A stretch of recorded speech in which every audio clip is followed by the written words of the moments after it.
sciences de la vie et de la terre, éducation à l'environnement, origine et la biotechnologie. Nous sommes en classe de terminale D et nous continuons avec la deuxième séance sur la séquence qui parle des prévisions en génétique humaine. À la première leçon, à la première séance, on a vu comment montrer qu'une anomalie est récessive ou dominante. Ou encore, on a vu comment une anomalie est autosomale ou gonosomale. Nous allons voir cette fois-ci l'étude d'un cas qui est la muscoviscidose. Voici donc un petit gré qui nous renseigne sur l'évolution de la maladie dans la famille. Et en activité, nous allons répondre aux questions pour appliquer ou pour comprendre comment se transmet la muscoviscidose dans une famille. D'ailleurs, c'est quoi la muscoviscidose? C'est une anomalie qui cause les troubles respiratoires et digestifs. Le but de la leçon, c'est de pouvoir répondre à ces différentes questions. Première question, dire en justifiant si l'arrêt de la maladie est récessive ou dominante. Alors, qu'est-ce qu'on fait? On revient dans le pédigré. Si dans le pédigré, on retrouve deux parents qui ne sont pas malades, mais donnent un enfant malade, on comprend que la maladie est récessive. Voilà mon pédigré. Le parent 1-1 et le parent 1-2 ne sont pas malades, mais donnent un enfant 2-2 malade. Alors, on peut donc comprendre que la maladie est récessive. S'il faut rédiger pour répondre à la question, je dis l'étude du pédigré montre que le parent 1-1 et le parent 1-2 sont apparemment sains, mais dont l'enfant 2-2 malade. Par conséquent, la maladie est récessive. Voilà comment j'ai dit en justifiant si la maladie est récessive ou dominante. Deuxième question, dit en justifiant si la maladie est gonosomale ou autosomale. Je reviens toujours sur mon pédigré. Comment savoir que la maladie est autosomale ou gonosomale? Si dans mon pédigré, la maladie attrape les deux sexes, alors je conclus que la maladie est autosomale. Voici mon pédigré. 2-2, c'est une fille qui est malade. 3-4, c'est un garçon qui est malade. La maladie attrape les deux sexes. Par conséquent, la maladie est autosomale. S'il faut rédiger, je dis ma maladie est autosomale car elle affecte les deux sexes. Je continue donc avec la question 3. Et la question 3 écrit les génotypes. La dernière fois, avec la question 2, à démontrer comment une maladie est dominante ou récessive, gonosomale ou autosomale. Maintenant, il faut voir comment écrire les génotypes. Première chose, on prend l'individu 1-1. Comment écrire son génotype? Je reviens toujours sur mon pédigré. C'est mon pédigré qui me renseigne sur comment faire. Le père 1-1 n'est pas malade, mais donne un enfant malade. Par conséquent, il possède en lui le gène de la maladie. Si un parent n'est pas malade, mais donne un enfant malade, alors ce monsieur possède en lui le gène de la maladie. C'est pareil que la mère 1-2. Elle n'est pas malade, mais elle donne un enfant malade. Elle porte le gène de la maladie. À partir de ça, je peux donc écrire mes génotypes. Je prends donc grand M pour l'individu qui est sain, ou alors la l'allèle sain, et petit m pour la maladie.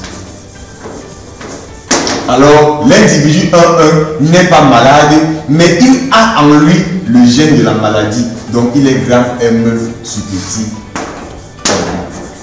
m, tant pour moi. Pareil, l'individu 1-2, c'est sa femme. Sa femme 1-2, elle aussi, elle n'est pas malade, mais elle a un enfant malade. Par conséquent, elle a le gène de la maladie. Elle est donc grand M sur petit m. L'individu 2-2, dans le pédigré, c'est cet individu 2-2. L'individu là, elle est malade. Si elle est malade, alors son génotype devient petit m sur petit m parce qu'elle est malade. Et enfin, l'individu 2, 3. Dans le pédigré, c'est cet individu-ci. Ce monsieur, il n'est pas malade, il n'a pas d'enfant malade. Est-ce qu'il est hétérozygote ou est-ce qu'il est homozygote? On ne sait pas. Donc, il peut avoir deux génotypes. Ça veut dire qu'il peut être grand M sur grand M ou grand M sur petit m. Voilà donc comment est-ce qu'on écrit les différents génotypes.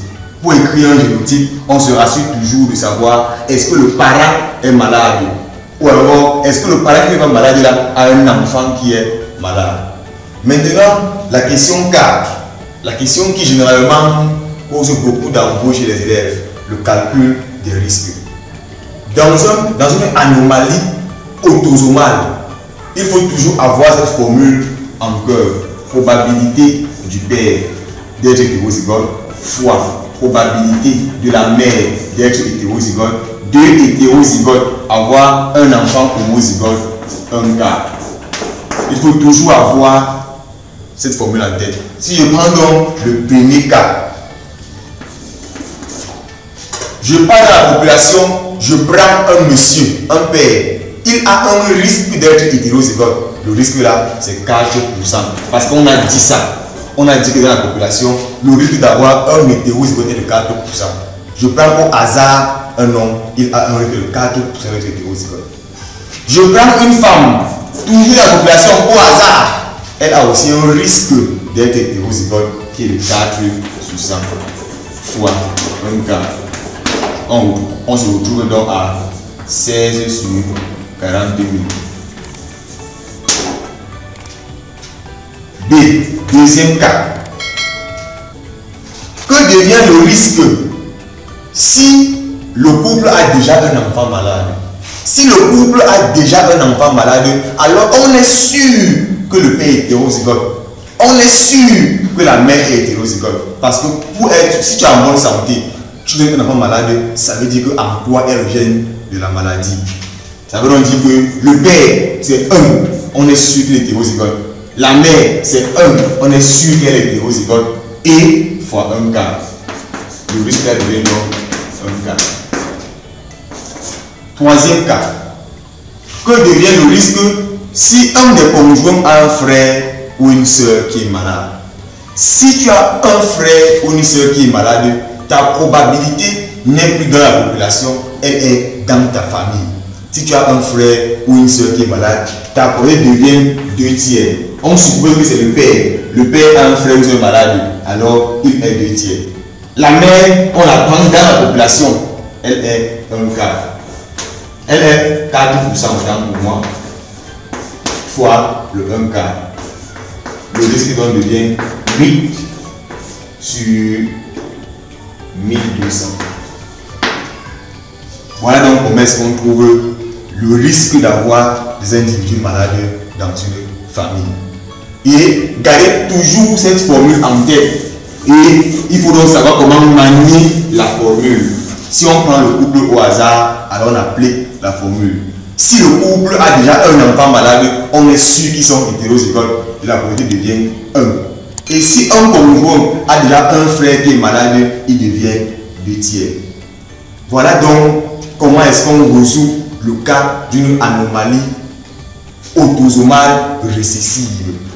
Si vous avez aimé la vidéo, alors il faut liker, partager et vous abonner. Et n'hésitez pas à aller en commentaire pour poser toutes vos questions. On sera à votre écoute. Je vous remercie.